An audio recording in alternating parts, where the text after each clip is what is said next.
Hello, everyone, and welcome to another episode of Run It Back. I'm your brand new, super smart, handsome, and just straight up awesome host, Kyler Elliott. I'm excited to be a part of an amazing crew who you'll get to meet as we go along throughout the year.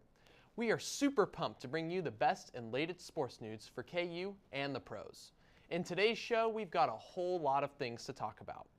At the university, we've got Jayhawk football and a great watch party for the Missouri game, women's soccer, and even a little bit of women's golf.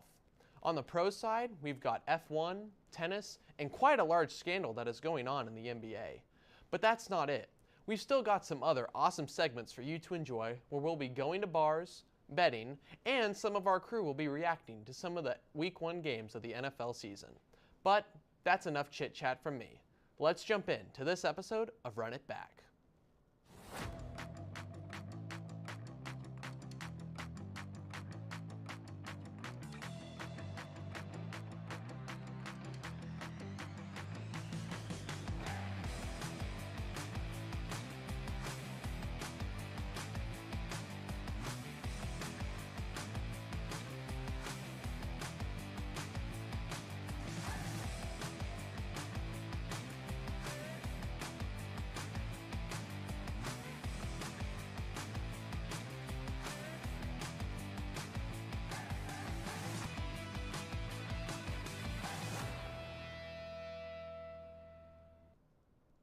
The long-awaited border war returned to us for the first time in almost 14 years as the Jayhawk football team battled the Missouri Tigers on Saturday in Columbia.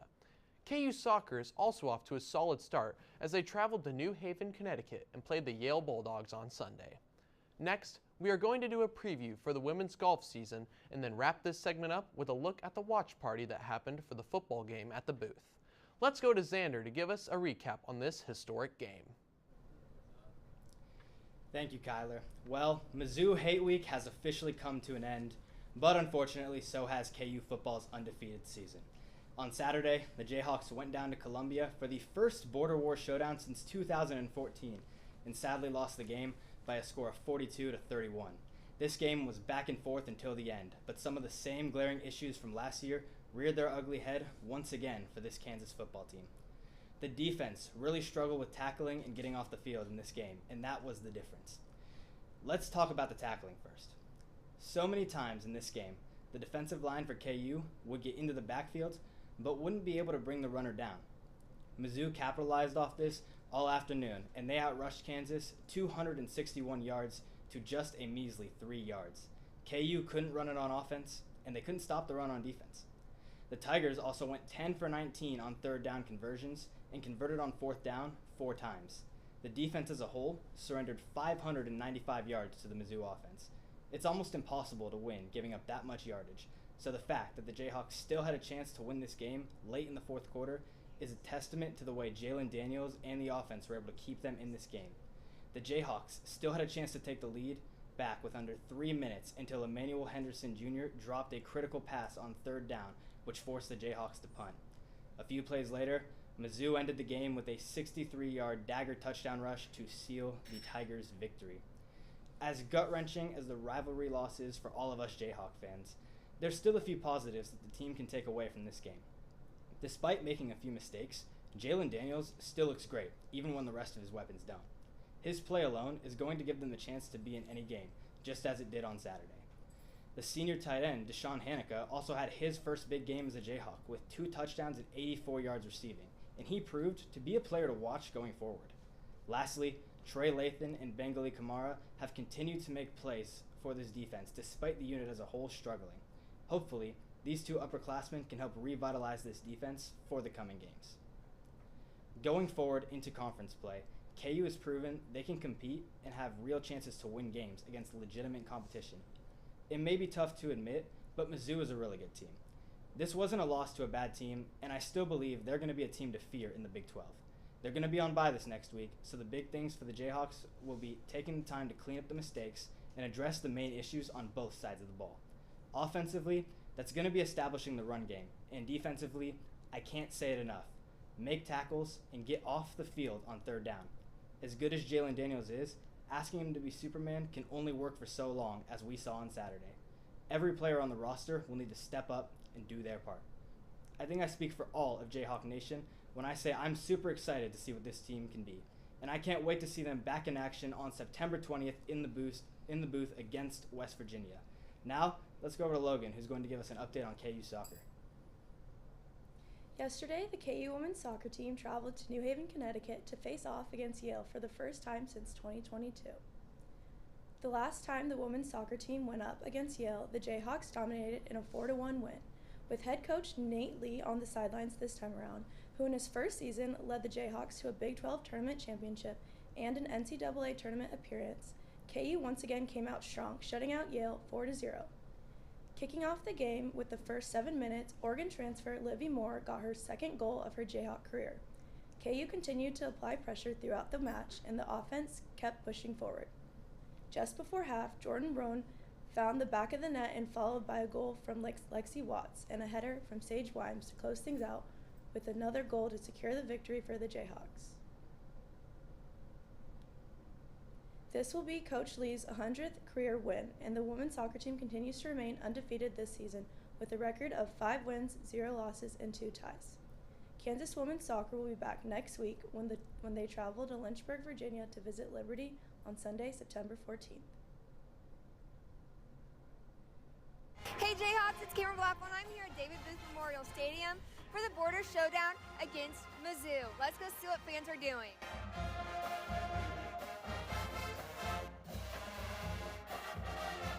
It's the end of the first quarter here, 21-6 Jayhawks. The fans are keeping the energy up and we're having a great time. I'm thinking like 32-21 KU. I have it being 30-27 Hawks. Yeah. We're back, it's half. We're tied at 21. Our defense just wasn't there in the second quarter, and neither was our offense. So we're gonna go ask people how they're keeping their energy up now. I'm pretty excited to be out here for the border war game. You know, started off pretty slow with the Mizzou touchdown, but then we came back, we got that touchdown, we got that scoop. They gotta let JD sling the rock. He's doing great throwing the ball. They got to let him keep rolling. Jayhawks, it's the end of the game, and it's not the outcome we wanted, but we're on to a bye week, and then we're back to conference games. The KU women's golf team is officially back in action. After a summer of training, the team is back on the fairway once again and ready to tee off on a new season. The Jayhawks are bringing back a strong lineup with returner veterans while also adding new faces to the team. The team kicked off this season at the Jayhawk Invitational on August 24th as they competed against 10 other teams. The Jayhawks finished second place as a team with a score of 889 plus 25. Amy DeCock won as she tied for her first place, making this her first tournament win. Head coach Lindsay Kuhl said, "It will help us work harder for our next tournament. We are very proud of Amy Decker for winning her first tournament. I think this is going to open the gates for her as a senior this season, and hopefully she can win a few more." Today, the Jayhawks will compete at Grand Haven, Michigan for the Folds of Honor Invitational. This invitational was the most watched college tournament last year and will be broadcasted live by the Golf Channel. So be sure to check in and keep up with the Jayhawks as they continue to dominate the greens. As the season moves forward, the Jayhawks will continue to push themselves on and off the course, striving to compete at the highest level. This group has all the factors to make it all successful season. And talented chemistry and the drive to compete, this team has everything to make some serious noise this season.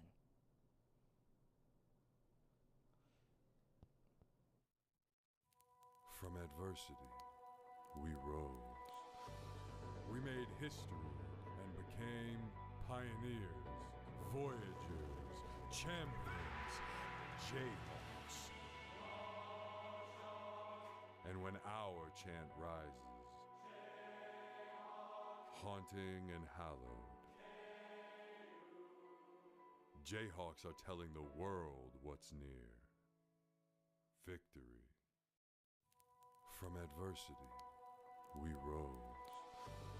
We made history and became pioneers, Voyagers, champions, Jayhawks.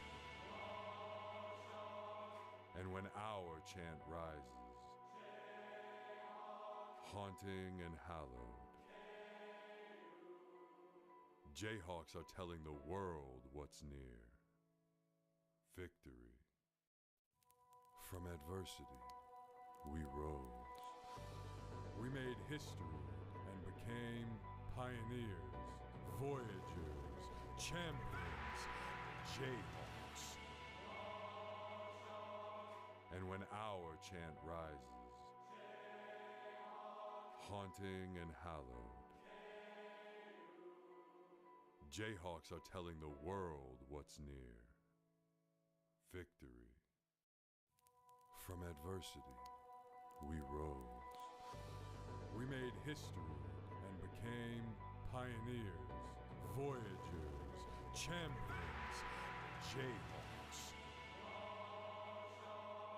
And when our chant rises, haunting and hallowed, Jayhawks are telling the world what's near. Victory. From adversity, we rose. We made history and became pioneers, voyagers, champions, Jayhawks. And when our chant rises, haunting and hallowed, Jayhawks are telling the world what's near. Victory. Formula One is racing through their season after the Dutch and Italian Grand Prix. Now, I don't know about you, but I'm Team Red Bull all the way. Moving on, the US Open is here as we went through the semifinal and final rounds this weekend. We also have some big news from the NBA as there is a huge scandal going on with Clippers forward Kawhi Leonard and the organization. But let's race our way back to F1 as Luke gives us the rundown. Thanks, Kyler. This weekend, Formula One was in action for the Italian Grand Prix at the Monza circuit. The world-famous track is dubbed the Temple of Speed, as it's the fastest track on calendar, as cars reach up to 200 miles per hour. The track is known to be an unofficial home to Ferrari, as it's just 140 miles away from the Ferrari headquarters. Throughout race weekend, the stands will be filled with red as the Ferrari fans support their team. Coming off of last week's disaster at the Dutch Grand Prix, where both cars crashed and DNF'd, the Ferrari faithful packed the stands hoping to see a better result. The weekend got off to a good start as Charles Leclerc and Lewis Hamilton finished 1-2 in the first practice session. After practice, fans were hit with hope that this could be a successful weekend. As a Ferrari fan myself, I unfortunately bought into this delusion and was quickly disappointed. In qualifying, Charles Leclerc qualified P4 and P5, but was bumped to P10 due to a penalty he had to serve. Max Verstappen put in the fastest lap in Formula One history to take pole position for the Grand Prix, with Lando Norris starting in P2 and Oscar Piastri P3. As race day came along, there was excitement in the air as the engines roared as it was finally time to go racing. There was tons of action at the start as Lando Norris got past Max Verstappen early to take the lead. However, Max Verstappen fought back to regain the lead and never looked back as he took victory by over 19 seconds to the next car of Lando Norris. The hometown hero Ferrari drivers had an okay race, with Leclerc finishing P4 and Hamilton having a good race, finishing P6. While Ferrari wasn't able to pull off a miracle Monza win like last year, it was still a good result from the team. As the Italian Grand Prix comes to a close, Formula One heads to the streets of Azerbaijan for its next race, as McLaren have a chance to clinch the Constructors' Championship. For the second year in a row, while the Constructors' Championship is on the verge of having a winner crowned, the Drivers' Championship is still going head-to-head between Oscar Piastri and Lando Norris. While Piastri holds a 31-point lead over Norris, the championship is all but over. From the world of Formula One, I'm Luke Thompson. Thank you, Luke. We have a loaded week to unpack from the US Open in New York. Starting off with the women's tournament, a tennis legend, Venus Williams, returning to play in the U.S. Open. Her last Open was in 2017, making it to the semifinals before losing to American Sloane Stevens.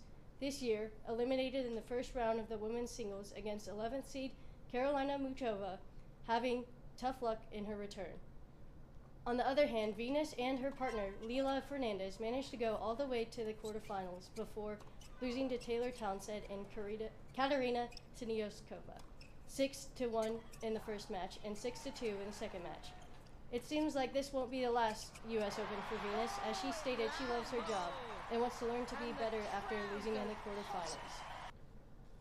Starting off with the women's single tournament, we had a pretty tough lineup of tennis players in this year's tournament. Tennis players like Naomi Osaka, Amanda Asimova, who was a favorite to win the U.S. Open, Coco Gauff, and Aryna Sabalenka, who is also a favorite to win the U.S. Open. Naomi Osaka would beat Coco Gauff and advance all the way to the semifinals to lose to Amanda Asimova in a very close match until the third match, where Asimova won 6-3. The favorites that were said to win the Open ended up facing each other in the final. Aryna Sabalenka ended up beating Asimova, having won 13-9 games, winning 76 points and had a 61st serve percentage. Aryna would become the second woman in the U.S. Open to win back-to-back in New York since Serena Williams. Moving on to the women's doubles, Taylor Townsend and partner Katerina Siniakova were favored to win the women's double tournament and ended up making it to the finals against Erin Rutliff and Gabriela Dabrowski, but fell short of winning against them in a close match. Erin and Gabriela had a total of 67 points to 77 points from Taylor and Katerina. Onto the men's tournament of the U.S. Open. During the men's doubles tournament, Marcel Granollers and Horacio Zeballos were the favorites to win the tournament, even as the 5th seed. They ended up winning in the tournament against the 6th seed, Niels Skupski and Joe Salisbury, in a thrilling game. Granollers and Zeballos winning by 98 points to 97 points. To end the segment, we have the men's single tournament, where Jannik Sinner was favored to win the tournament and ended up making it to the finals against Carlos Alcaraz.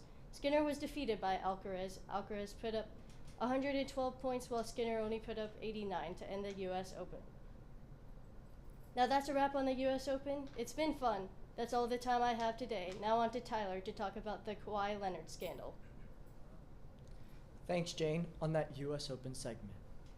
Some breaking news on the NBA side. Los Angeles Clippers star Kawhi Leonard is at the center of a growing scandal, a reported $28 million endorsement deal that the league is now investigating as a possible attempt to dodge the salary cap. The allegations first surfaced earlier this week on journalist Pablo Torrelo's podcast. Torrello reported that Leonard signed a 4-year deal with a company called Aspiration, a so-called tree planting startup. But here's the catch. The contract allegedly required little to no work from Leonard, and according to reports, the deal was voided if Leonard ever left the Clippers. This arrangement has raised some huge red flags inside the league's office. The main concern is that the payments may have acted as an under-the-table bonus, effectively keeping Leonard in Los Angeles while avoiding the limits of the NBA's salary cap system. In response, the NBA has hired a high-powered law firm that has helped the same group that helped investigate former Clippers owner Donald Sterling. This task was to determine whether the Leonard deal broke league rules. Clippers owner Steve Ballmer is pushing back hard. Ballmer says he was conned by Aspirations, inciting that he had no real control over the company and that the Clippers cut ties with the startup long before the scandal became public. The team itself has also issued a statement saying no rules were violated. Meanwhile, the story is rippling across the NBA. Pacers guard Tyrese Halliburton even joked about the so-called no-show job, telling reporters, "Tell them to find me too," showing just how surreal these allegations sound even to fellow players across the NBA. If wrongdoing is proven, the penalties could be steep. the Clippers face the possibility of multi-million-dollar fines, the loss of draft picks, or even voiding of Leonard's contract.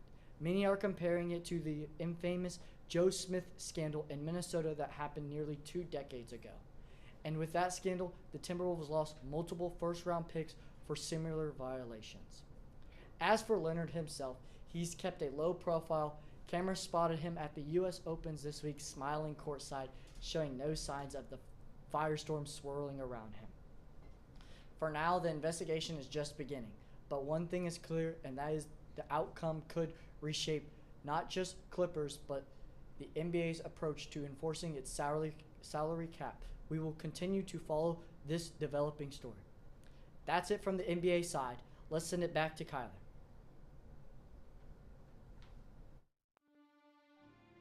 Where you go to college makes a statement about you. This place will become a part of you, your identity for life.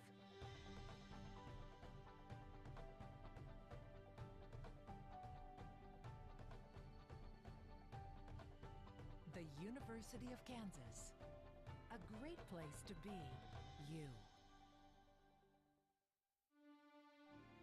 Where you go to college makes a statement about you.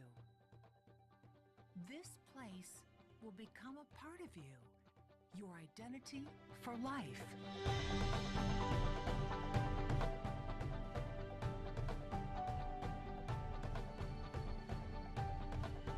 The University of Kansas, a great place to be you. You know, after a big game like KU and Missouri, people like to go hit up the bars, party, and drink the night away. Now, I bet that the bars after the border war are some of the best in the country. We've also got a couple of NFL football segments where we'll be talking about sports betting and its involvement in the game, as well as getting some juicy reactions from our crew to week 1 of the season. But first, we go to Johnny as we get a man on the street.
With the big Monday Night Football clash between the Vikings of Minnesota and the Bears of Chicago airing at 7 p.m. tonight on ESPN, there's a lot to be excited about with these two teams.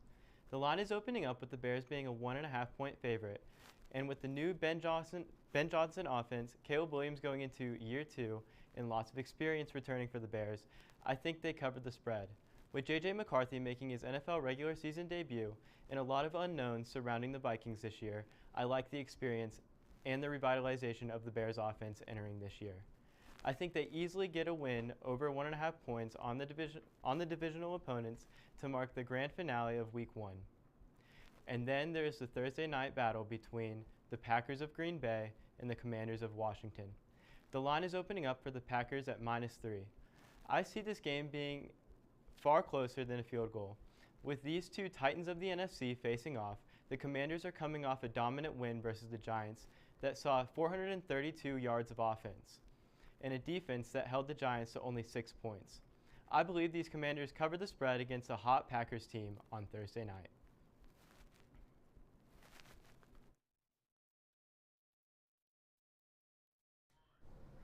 The first week of the NFL regular season has been nothing short of special, with Sunday night being capped off by a Bills and Ravens shootout. My name is Landon Bassov. I'm joined here with Michael Tomasco and Jane Runyon, here to give you guys some post-Week 1 reactions, or maybe some overreactions. Lots of great games to talk about today. Michael, start us off. What was your biggest takeaway from Week 1? A lot of good games on Sunday, good slate. I was most impressed by the Pittsburgh Steelers taking on the New York Jets, and I think that offense being led by Aaron Rodgers, this is the best he's looked since his MVP season in Green Bay. I completely disagree. I think Aaron Rodgers is washed ever since he left Green Bay. You know, I happen to agree with Michael here. I think Aaron Rodgers looked good despite playing against the Jets defense. I know they've had some struggles over the years. I think Aaron Rodgers might be back. Jane, what was your biggest takeaway from Week 1? My biggest takeaway is the Dolphins. I mean, I think they're cooked.